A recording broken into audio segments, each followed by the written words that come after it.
बिस्मिल्लाहिर्रहमानिर्रहीम। अस्सलाम वालेकुम व्यूवर्स, उम्मीद है आप सब खैरियत से होंगे। आप सबको मैं यूट्यूब चैनल एवरीडे साइकोलॉजी में वेलकम करता हूं। हमने ह्यूमन रिसोर्स मैनेजमेंट पे एक लेक्चर्स की सीरीज़ स्टार्ट की, जिसमें आज हम फर्स्ट चैप्टर स्टडी करेंगे, introduction to human resource management. आगे बढ़ने से पहले चैनल को सब्सक्राइब कर लें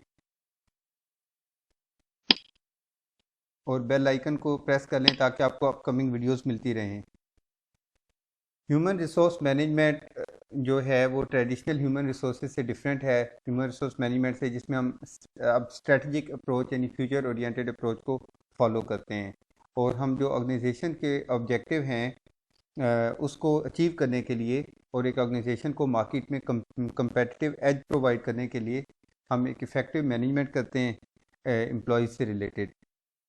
और हम इसको क्या कहते हैं, it is design to maximise employ performance in service of a company strategic goals.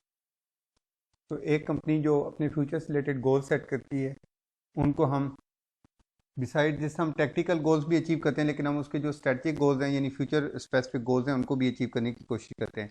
Primarily हमारा फोकस अब यही है, क्योंकि जो traditional organisational human resource management थी वो चेंज हो चुकी है, तो अब हम स्ट्रेटजिक गोल्स पे फोकस करते हैं। इसके लिए एक पैरेलल टर्म यूज़ होती है, पर्सनल मैनेजमेंट। और इसके साथ ही हमें मालूम है कि तमाम ऑर्गेनाइजेशन में एक बहुत ज़बरदस्त किस्म का डिपार्टमेंट होता है जिसको हम ह्यूमन रिसोर्स डिपार्टमेंट कहते हैं, और ये तमाम कंपनीज में और ऑर्गेनाइजेशन में होता है। और ये जो ह्यूमन रिसोर्स डिपार्टमेंट है, it works in collaboration with other departments of the company. तो कंपनी के जो डिफरेंट अदर डिपार्टमेंट्स हैं, जैसे फॉर एग्जांपल सेल्स प्रमोशन है, जैसे मैन्युफैक्चरिंग है, सप्लाई चेन मैनेजमेंट है, एडवर्टाइजिंग है। तो जितने भी जो डिफरेंट डिपार्टमेंट्स हैं ऑर्गेनाइजेशन के, उनके साथ इन कोलैबोरेशन वर्क करता है ह्यूमन रिसोर्स मैनेजमेंट। और जो स्टाफिंग की नीड है उसको जो है इंश्योर करता है कि वो right people for the right job at the right time जो है इसको कंफर्म करे, ताकि ऑर्गेनाइजेशन, जो कि बेसिकली ऑर्गेनाइजेशन की सर्वाइवल के लिए ज़रूरी है। और ऑर्गेनाइजेशन का एक लाइफ साइकिल होता है कि न्यू एम्प्लॉइज़ आप रिक्रूट करते रहते हैं और फिर सेलेक्ट करते हैं, और फिर इस तरह से जो एम्प्लॉइज़ हैं, कुछ एम्प्लॉइज़ जो हैं वो जॉब्स को क्विट करते हैं, कुछ एम्प्लॉइज़ जो हैं वो उनकी सर्विस मैच्योर हो जाती है तो रिटायरमेंट ले लेते हैं। और इस तरह से आप एक सफिशेंट स्टाफ की स्ट्रेंथ जो है और वो मेंटेन करता है। और एचआर की सबसे जो सुपीरियर फंक्शन है वो ये है, ensuring right person for the right job at the right time. जो एचआर के मेन फंक्शंस हैं, और यही हमारे 11 चैप्टर्स भी होंगे हमारे इस ह्यूमन रिसोर्स मैनेजमेंट की सीरीज़ के। HR planning, job design, job analysis, recruitment, selection, training, performance appraisal, HR development, employee health and safety issues, labour unions and negotiations, और इंटरनेशनल एचआरएम। और हम इन तमाम ये जो ह्यूमन रिसोर्स मैनेजमेंट के फंक्शंस हैं, एचआर फंक्शंस हैं, इन तमाम फंक्शंस पे हमने सेपरेट वीडियो डिज़ाइन करेंगे और आपसे शेयर करेंगे। हम इनको ब्रीफली देखते हैं वन बाई वन के ये एचआर के फंक्शंस क्या हैं। तो सबसे पहले आप देखें, स्टेप 1 में हम स्टडी करते हैं human resource strategic planning, HR planning.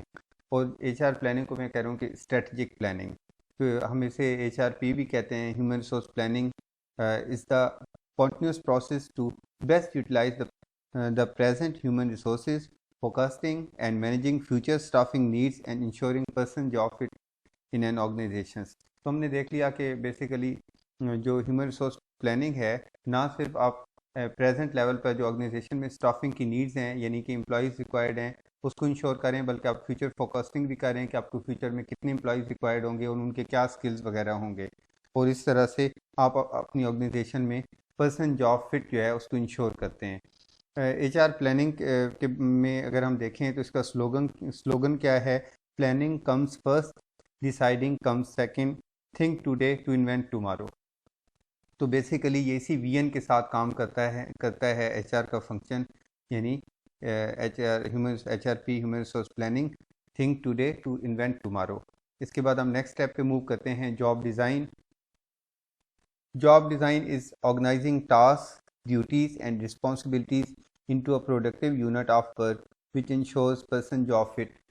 देखें, जो जॉब का स्ट्रक्चर है वो डे बाय डे चेंज हो रहा है। जैसे अब हम देख रहे हैं चैट जीपीटी की वजह से दुनिया में मिलियंस ऑफ जॉब्स ख़त्म हो जाएंगी। इसी तरह हमने देखा जब आईटी इकोनॉमी आई तो दुनिया में मिलियंस ऑफ जॉब्स ख़त्म हो गई, जॉब की नेचर ही चेंज हो गई। तमाम जॉब्स के साथ एक एडिशनल कंप्यूटर रिलेटेड नॉलेज को एसेंशियल कर दिया गया। तो जॉब का जो डिज़ाइन है वो जॉब जो है वो एक बेसिकली फ्लूइड नेचर की है कि वो with the passage of time change होती रहती है। तो जॉब का डिज़ाइन जो है हम उसको क्या करते हैं, उसको रीडिज़ाइन जॉब्स को करते रहते हैं। और उसके बाद हम देखते हैं कि जॉब एनालिसिस जो है उसमें हम देखते हैं कि सेकंड जो नेक्स्ट स्टेप है, तो जॉब डिज़ाइन का हम देखते हैं कि इनका स्लोगन क्या है। The only constant feature of organisational life is change, person job fit is the best fit. कि आपने देखना है कि आपने जो जॉब, जैसे ऑर्गेनाइजेशनल लाइफ चेंज हो रही है या टाइम चेंज हो रहा है या जिस तरह से रिक्वायरमेंट चेंज हो रही हैं जॉब्स की, इसी तरह से आपने जॉब डिज़ाइन जो है जॉब को रीडिज़ाइन करना है और जॉब्स जो हैं उसको इस तरह से डिज़ाइन करना है ताकि वो किसी भी टाइम पे ऑर्गेनाइजेशंस की नीड्स जो हैं उनको बेस्ट सेटिस्फाई कर सके।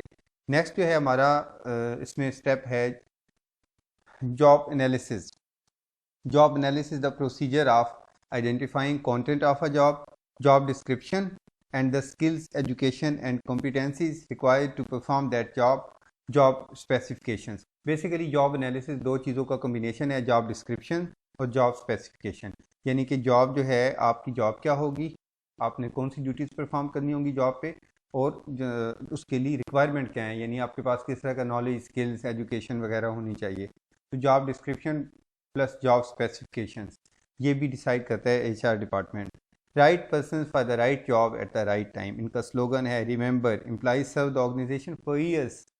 अब हम देखते हैं कि अगर आप right person for the right job नहीं सिलेक्ट करते हैं तो एम्प्लॉयज़ की जो सर्विस लेंथ होती है वो 25 ईयर्स या इससे भी ज़्यादा होती है समटाइम्स, या 20 ईयर्स, 1 डिकेड से तो हमेशा ज़्यादा होती है। तो अगर हम सही मतलब right person for the right job नहीं सिलेक्ट कर एट द राइट टाइम नहीं सिलेक्ट करते तो फिर ऑर्गेनाइजेशन जो है वो बड़े टाइम तक सफ़र करती हैं। और इसके बाद हम देखते हैं recruitment, the process of identifying, informing and attracting skilled workers, potential employees to apply for a job. तो इसमें हम देखें कि 3 चीज़ें हैं। पहले आइडेंटिफाइंग, आपने उनको आइडेंटिफाई करने वो लोग कहाँ हैं, किस जगह पे आप ऐड दें, क्या आप जो ऐड है वो प्रिंट देंगे आप। इन्फॉर्मिंग, और फिर आप उनको अपना मैसेज जो है वो उन तक कन्वे करें।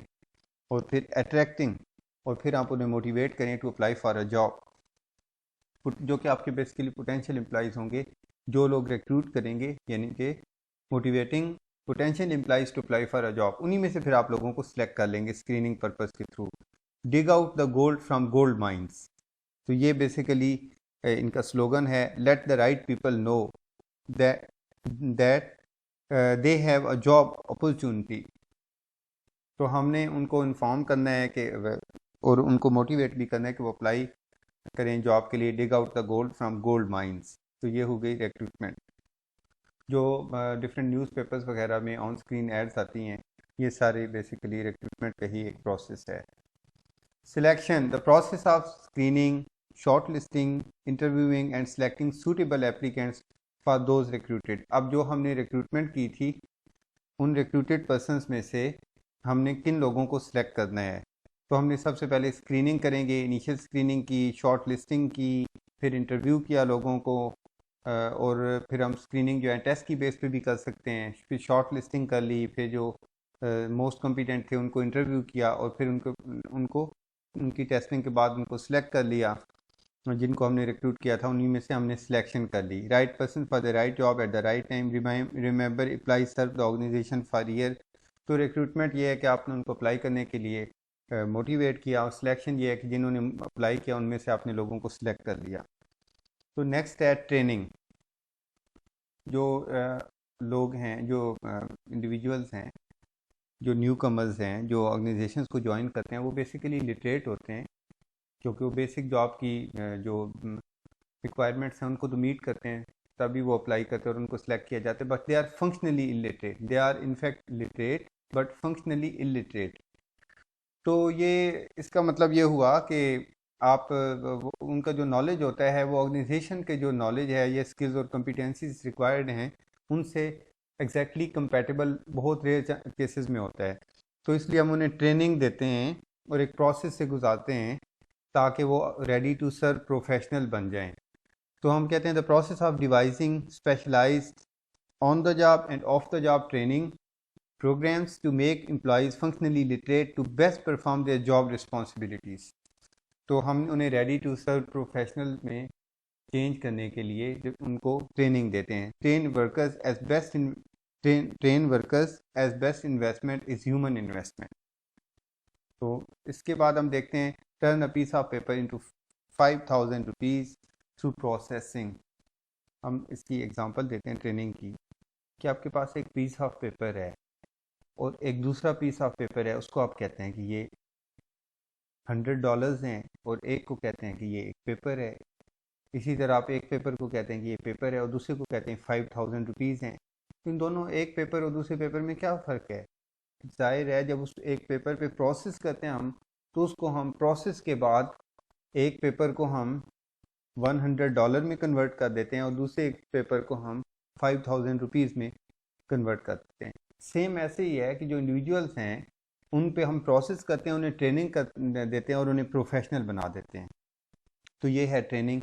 परफॉर्मेंस अप्रेजल हम जॉब्स पे देखते हैं, इसकी सबसे सिंपल एग्जांपल है जो सैलरी मिलती है। It's a form of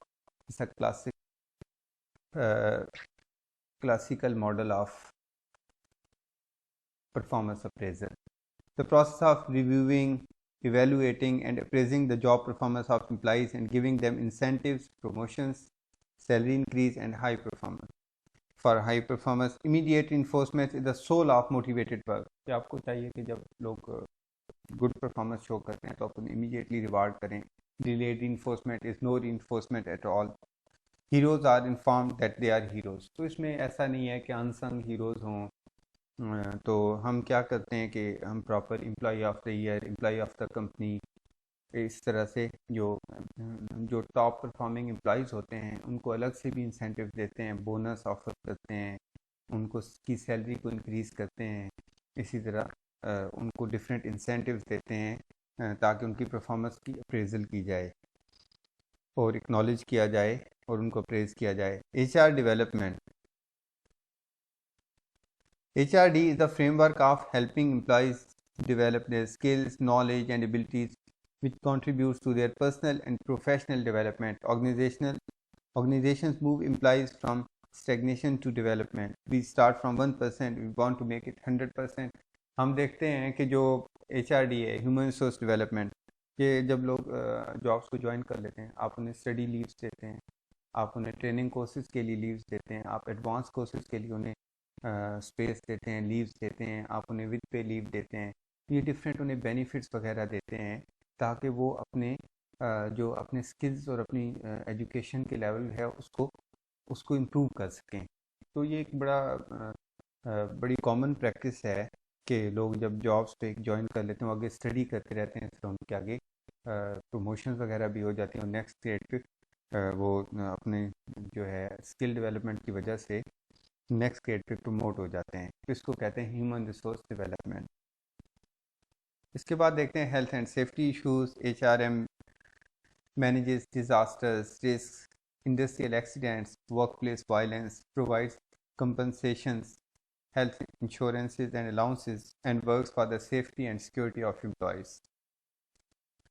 Health contribute to organizational wealth.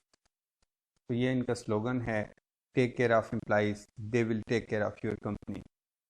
तो ये बड़ा ज़बरदस्त है कि जो एम्प्लॉइज़ हैं दे आर वेरी मच जो ऑर्गेनाइजेशंस हैं, जो HR department is very much concern about the health and safety issues of the employees. Psycho social safety के जो इश्यूज़ हैं उससे रिलेटेड भी बहुत ज़्यादा वो मेजर्स लेते हैं और डिज़ास्टर्स में, रिस्क में, एक्सीडेंट्स में कंपनसेशन प्रोवाइड करते हैं और इसी तरह वो डिफरेंट हेल्थ इंश्योरेंस वगैरह देते हैं, हेल्थ अलाउंसेस वगैरह देते हैं और एम्प्लॉइज़ की सेफ्टी और सिक्योरिटी के डिफरेंट मेजर्स लेता है HR डिपार्टमेंट। और इसके बाद हम देखते हैं लेबर यूनियंस। जो लेबर यूनियंस हैं, one thing should be crystal clear, they are legal part of the organisation. They are not illegal. Labor unions are not illegal. They are legal part of the organization. Learn the art of negotiation, bargaining, challenge. Company first और employees first. हाँ, ये बहुत ज़बरदस्त है कि हम जब देखते हैं लेबर और यूनियन जो है, लेबर यूनियन और मैनेजमेंट में नेगोशिएशन होती है, तो आप किस पे फोकस करते हैं, कंपनी फर्स्ट और एम्प्लॉय फर्स्ट, आपकी कौन सी अप्रोच है। और हम labour unions are part of legal organisational system. HRM makes meetings, bargaining and negotiations to address the concerns of the labor force for keeping them motivated to work। तो उनके जो different concerns होते हैं उन पे ये बार्गेनिंग करते हैं कि जो अपना डिफरेंट लेबर यूनियंस होती हैं वो अपने जो कलेक्टिव उनके कंसर्न्स होते हैं वो शेयर करते हैं मैनेजमेंट से, और उसको भी ह्यूमन रिसोर्स डिपार्टमेंट एड्रेस करता है। उसके बाद हम देखते हैं international HRM। World has become a global village, it is the successful story of multinational organisations.